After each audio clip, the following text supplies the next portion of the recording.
All right, Jazzy, we're back here with episode 2 of our arrays talk. So again, kind of just a short recap. We talked about how that our arrays and our objects are just collections of values, and we store those values somewhere else in memory, and then our variables contain the location to where that data is stored at. And I forgot to mention last time, but I'll say it here. We call this a pointer. So pointer, instead of having an actual value that we want to use, it points to a location on our computer to go get the value. And so a lot of the times you can also call this when we start passing things like numbers to places. Since we're passing that location and not the actual value itself, you'll hear this referred to as passing by reference because we're passing a location to the data rather than the data itself. And without getting too complicated, certain languages allow you to specifically treat variables and values, even if they're just primitive types, as pointers to that value rather than the actual value. But we won't get too far. So now let's kind of introduce the concept now of multidimensional arrays, because I already kind of talked about it last time.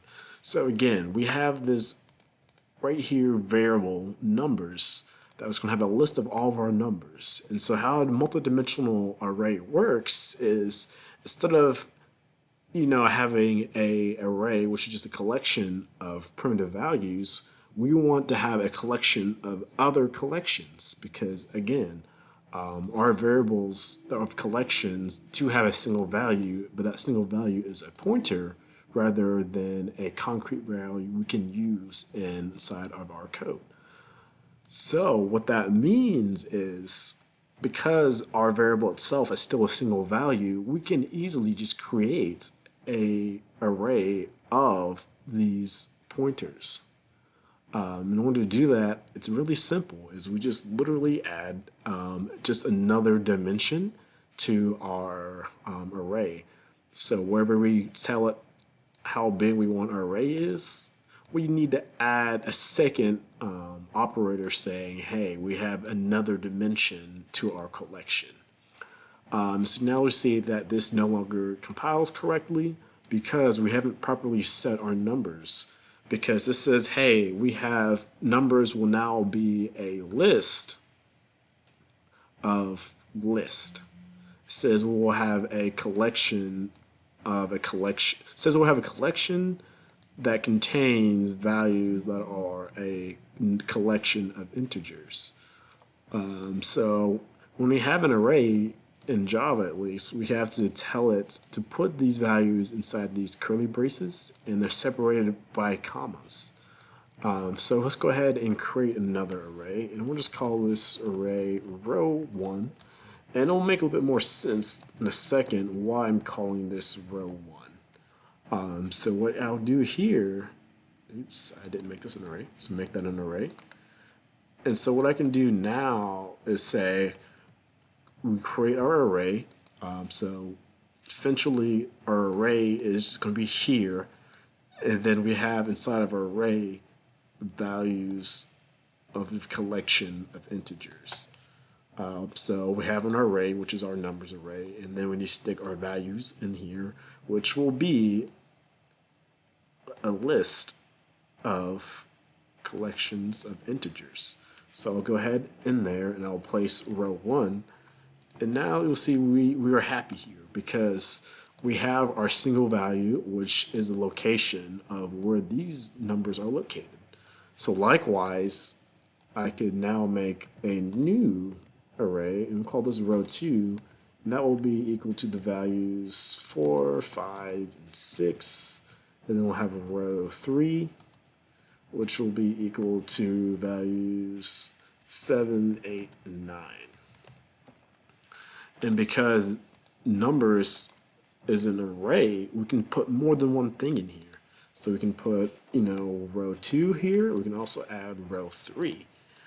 So now we've created, a list of lists. So how do we access this data? So just to do a quick substitution to show you that this is the exact same, we'll just now make another variable and we'll call this matrix instead. And so what we end up doing is we have multidimensional arrays, and because we have 2 dimensions, this is almost like a matrix, because how it's being laid out, we can kind of see already.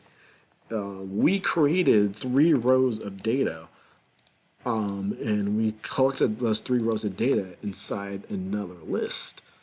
So essentially what happens is we end up making this grid right here. So we have a 3 by 3 grid.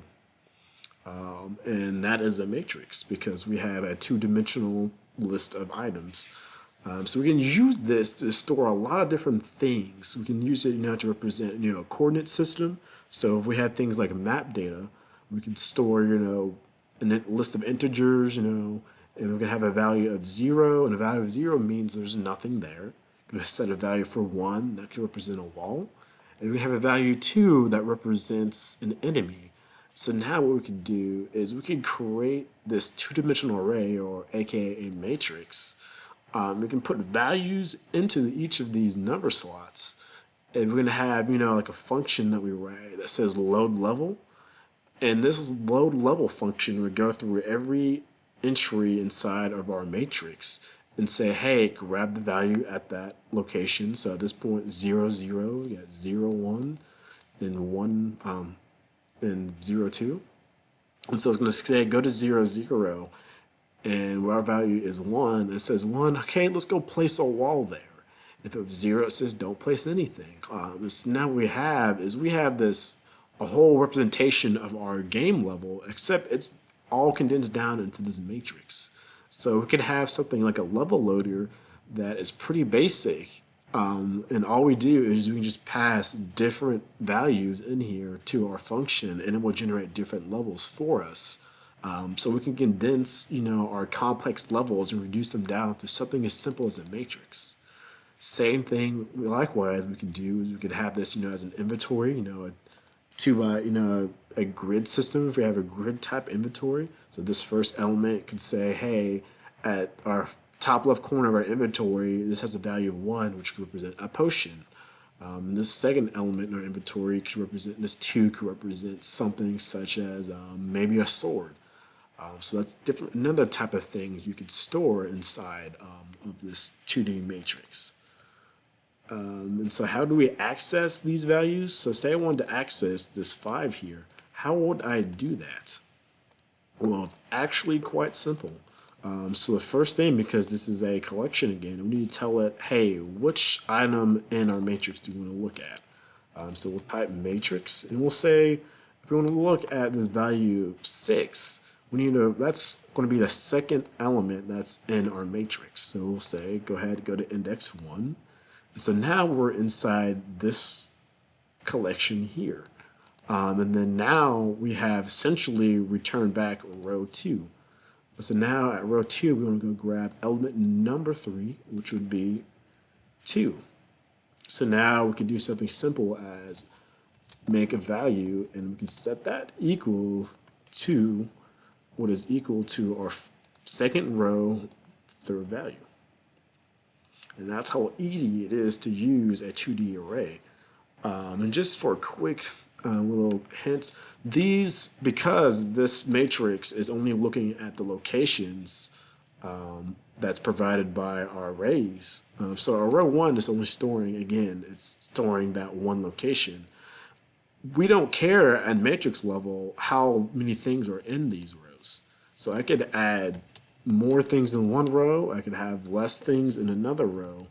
And as you see, our matrix doesn't care, because all it cares about is making sure that each element inside our list or array matrix contains other items that are of another list pointing to integers. So we can do this to represent things, like a loot in a room. So we have 3 different levels, and each one has a different amount of loot in them. So that's a quick demonstration. If you need more detail, I can go into that. See you, Jazzy.